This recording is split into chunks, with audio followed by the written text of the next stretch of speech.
Hello, everybody. I hope you're great today. What day is it today? It's Tuesday, December 27th. It's a very important day for me.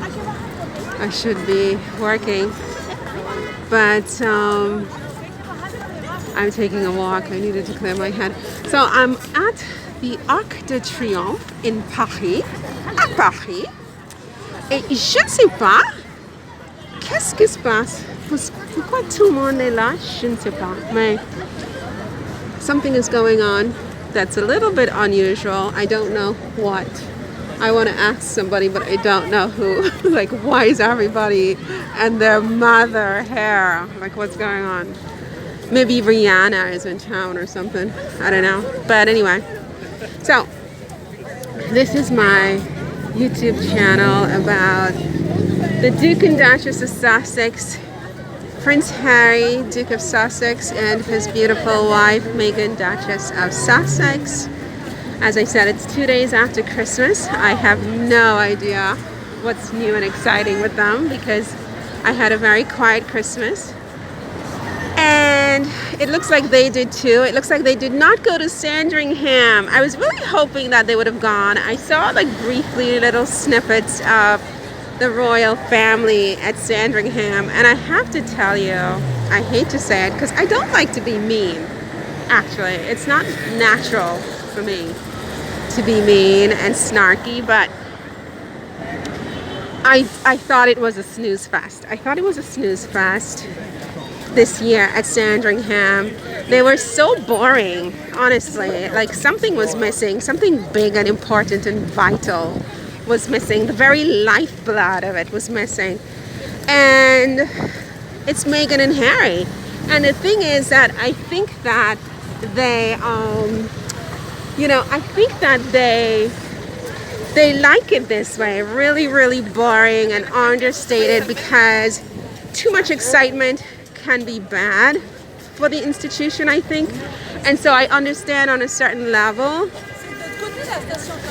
why they would want to be as boring as they were, but my God, in 1 minute I just concluded boring, and I just switched off, and so we have no idea where Harry and Meghan spend their Christmas, but they deserve a quiet and private Christmas with their children and their friends and their family members, whoever they hang out with. And so I don't envy them, I'm happy for them, and I'm glad that they were able to have a nice, quiet, peaceful Christmas without the intrusion of the press and everybody's opinion on what Meghan's wearing and this, that, and the next, and whose children were cuter and this, that, and the next. But how cute would it have been if Meghan and Harry were there with Archie and Lilibet and then the others? But you know what? Based on everything, I'm not going to continue. I wonder why everybody and their mother is on the Champs-Élysées. I'm the last to know these things, actually, because I live under a rock, believe it or not. Which is why I always say that, me becoming so obsessed with Harry and Meghan is highly, highly unusual. I mean, it's just not my usual way. I usually don't look at anything or watch anything or keep up with anything or anybody. And so, yeah, but something strange is going on. And it's terrible not knowing, because today's the 27th of December. It just doesn't make sense. There are people everywhere. It's like people like ants. And I'm like, it's not New Year's Eve. Today is the 27th of December. So I don't know. But anyway, back to Meghan and Harry. So I don't like crowds, actually. I get very freaked. You know what I mean? I'm just like, oh my God, get me out of this. You just never know. I mean, people are so sick these days. You just never know what people are going to do. So I just prefer to just stay out of the fray, but there's a lot of people. But anyway, So back to Meghan and Harry. So they didn't go to Sandringham. Is it Sandringham or Sandringham? Sandringham. They didn't go to Sandringham, and I think they were missed, but no one will admit it, that it was boring AF. But they got to spend their Christmas their way, quietly away from everybody. And I, for one, am very happy for them. And yeah, so there's that. And what else is going on with Meghan and Harry? Alright, so I just asked someone what the heck is going on the Chantalization. And apparently it's just because it's the holiday. And, well, is it a holiday today? It's not a holiday today, but someone said it's because it's a holiday, so people are just, strolling on the Champs-Élysées, which I guess makes complete sense. I bought one of these bags. In fact, I have it right now. And do you know why? Because I binge watched on Christmas Day, Emily in Paris.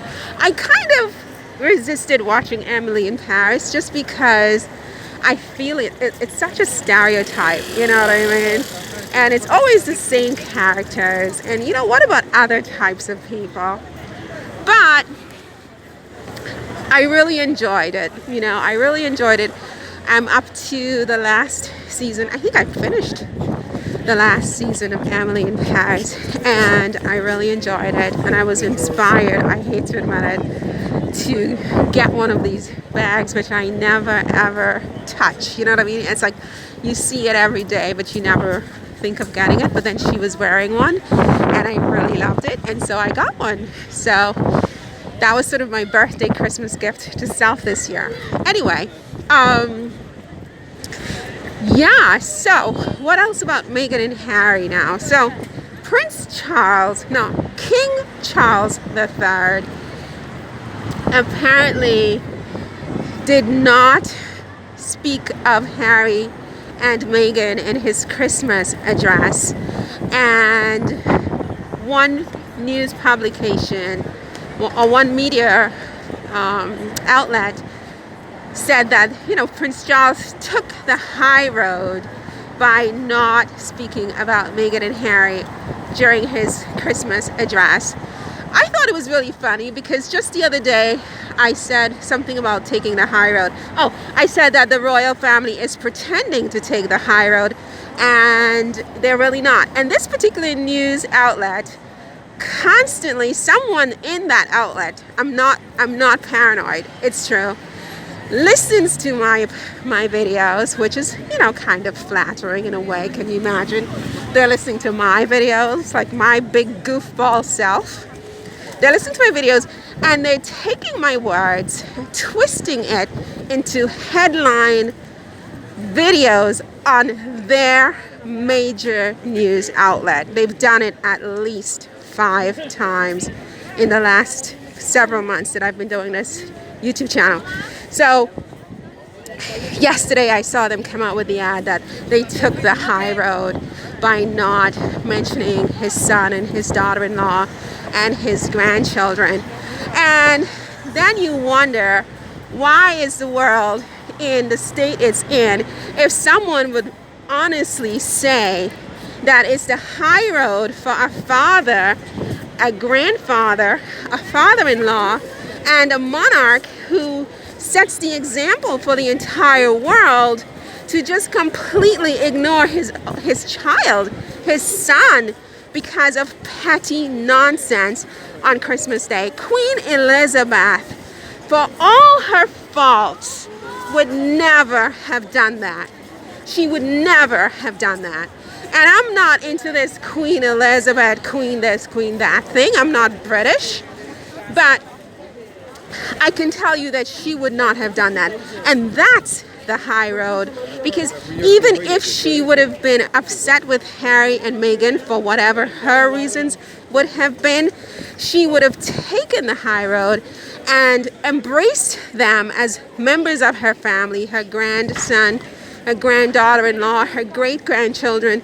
Wish them and everyone in the world a happy holidays, good cheer, safety, love, etc. So this media outlet and these demonic people at this outlet, who shall remain nameless, but they know who they are, should be ashamed of themselves for saying that that's the high road, because they are encouraging for this family to just implode even further rather than helping this family to reconcile with each other. Okay, so there's that.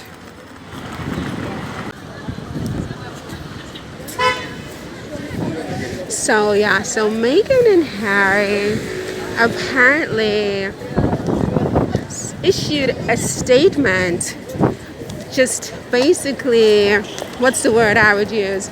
They issued a statement aimed at the Sun News outlet and that man, whatever his name was, who made these disgraceful, deplorable, disgusting comments about Meghan in an article, for which I would not be surprised if Meghan and Harry brought action pursuant to British law against the Sun and against this individual for harassment, provocation, incitement to violence, and invasion of privacy and emotional distress, among other torts. Because what this man said and what the Sun News permitted to be printed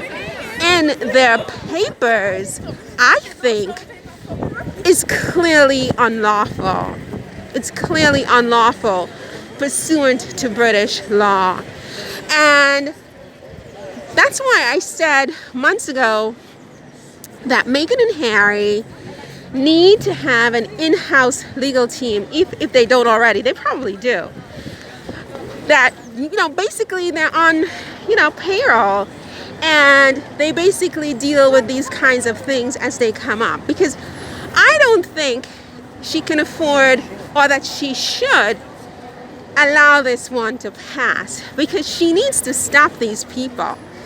She cannot remain silent. She can't just let it roll off her back all the time. I mean, some things it's best to just let it roll off, but other things you have to make an example of this person, because they need to stop, and they need to know that there are consequences if they don't stop, you see.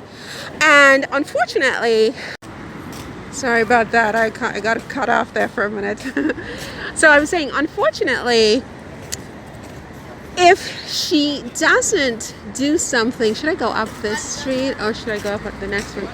If she doesn't take action, and unfortunately hard action against these people, at least, some of them, she's just, they're going to harass her. Like her mother said, these are vultures. They're vultures, and they're going to eat her alive. So unfortunately, I mean, I'm like the least litigious person in the world. I mean, I hate litigation. I hate conflict. I love peace. I love tranquility. I love quiet. I love order, of course. But even I get to the point where I realize that there's no other way. I mean, you have to make people understand that, what your limits are, what your boundaries are. And here, he crossed the line. He crossed the line. Let's be honest. And she needs to bring legal action against him. That's what I think. And against the Sun as well. So yeah, I wonder what Harry and Meghan have planned in store for us for 2023. What do you think? Okay, so it seems like I've been saved by the gate, because I think that it's closed except for private viewings. I mean, I don't know, but it looks closed. The Museum of Fashion. Too bad. Bad and good, because I don't really want to spend 15 euros if I don't have to, you know what I mean? So anyway, so yeah, I think Meghan should do a collab. Or maybe Harry could do a collab for men. Oh gosh, that would be gorgeous. Like a men's sportswear or something. You know, kind of elegant but casual, you know, for the sort of discriminating man. Maybe that's not a good word for him, but you know, just it's not for, you know, it's not going to be the style that everybody likes, but it would be something, you know, casual but elegant. You know, that type of man. He can do that. Oh my God, that would be gorgeous. But I think also H&M. I like that H&M, and it's very affordable. And they could do an H&M by Harry and Meghan, kind of a collab with that company. I mean, it's fast fashion, and of course their haters are going to have a field day. But let's face it, I mean, ordinary, regular people, what else are we going to afford to look nice, you know? So they can do something, you know, focus on some kind of sustainable, you know, angle, and I don't know, whatever, but it would be nice. Okay, so the Museum of Fashion is closed, my darlings. So that's it. So, okay, I think I'm about to wrap up.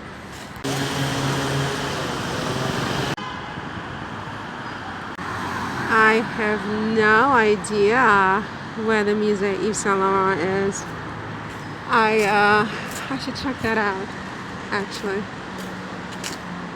So, okay, so I'm debating whether I want to go into the Museum of Fashion. Allez, Musée de la Mode. Can you see me? Oh, de la Ville de Paris. 15 euros. Oh mon Dieu, it's a lot of money. It is a lot of money. But it's a beautiful garden, actually.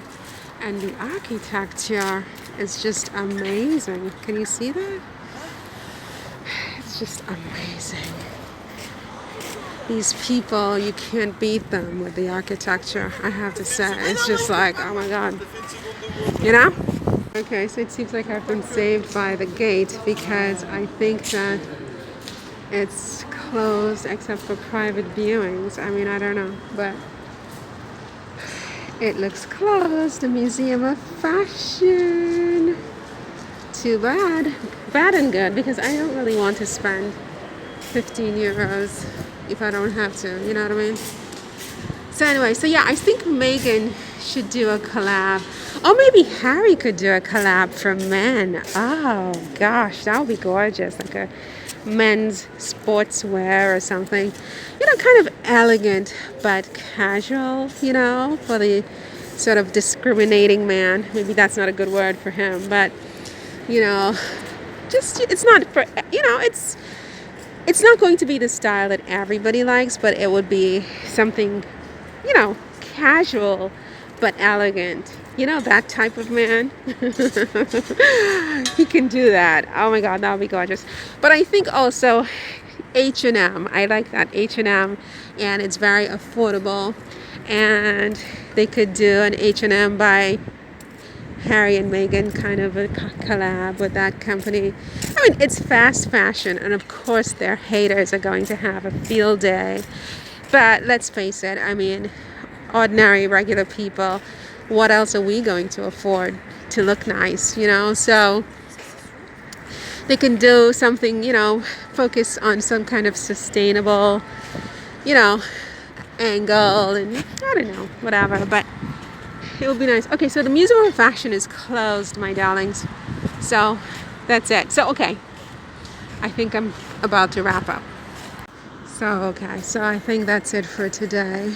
I'm just going to stroll my way back to my flat, and yeah, I hope you're enjoying your day. I mean, you know, depending on where you are, you're probably not even awake yet.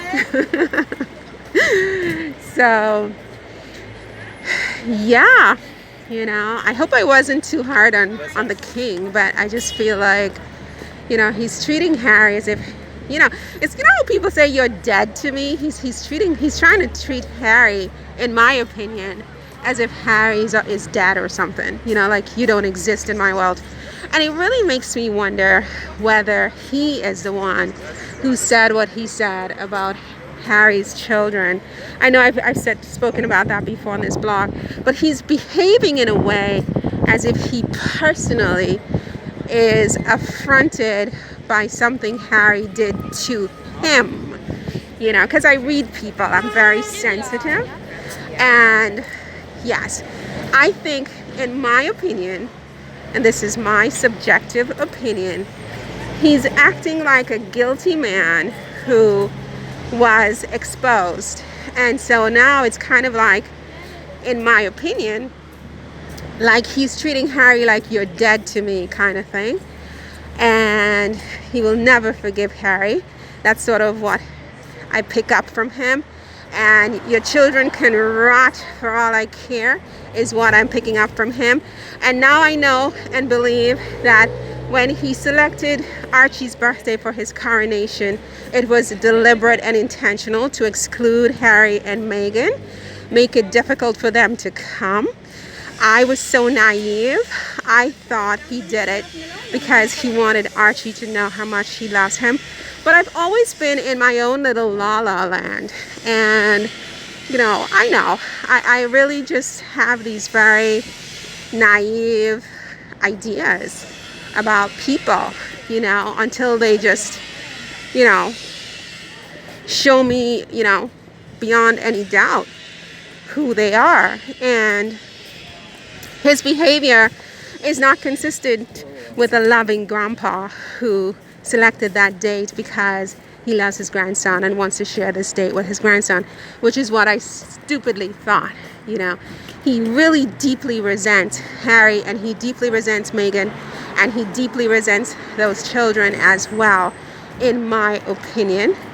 And as a consequence, he is not going to include them in the family anymore. So that's pretty bad, though, because he's a father and he's a grandfather, and no matter what happened, especially if he is guilty and he did say those things, rather than learn from it, rather than grow from it, rather than apologize, rather than big himself up, he does this. I don't think it bodes very well for the monarchy. That's my humble opinion, and I'm sticking to it. Anyway, my darlings, I am going to go. Thank you for listening. Have a nice day. See you in the next one. Bye.